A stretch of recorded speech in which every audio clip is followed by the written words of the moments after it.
sini saya akan mewawancari seorang warga yang mendengarkan suara tulung-tulung. Gimana? Itu. Oh, Ayo, mari. oh ya. Ayo, Mas. Anak apa? Anak apa? Kenapa, Mas? Anak Mas. Saya mau menanyakan soal apa? Warga tulung-tulung. Kok Anda ketawa kenapa? Mau wawancara, Mas? Saya Bentar, mau minta wawancara waktunya. tentang kronologi. Duduk, Mas. Kronologi. Oh, duduk aja. Kronologi tentang suara tulung-tulung yang terjadi sekitar jam 22.24.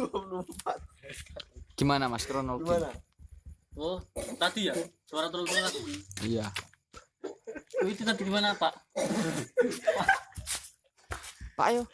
Yo, Jeng. Ini dari Trans 7 ini, Mas. Kok ini ketawa-ketawa tadi? Ya tadi Tahu mau itu. wawancara.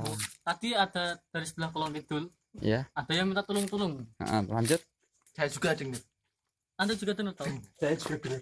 Nah, terus satu aja Gimana? yang mau, Mas. Gimana kronologinya? Oh. Pertama. Kalau pertama itu menurut teman-teman mana tadi teman saya? Oh, ini. Kalau menurut teman saya ini katanya di tempat Kulon sana ada suara tulung-tulung beberapa kali Dengar, saya dengar. 4 kali atau 6 kali tadi? 5 kali. Oh, 5 kali. Nah, tadi menurut ini katanya di tempatnya Pak Muskam.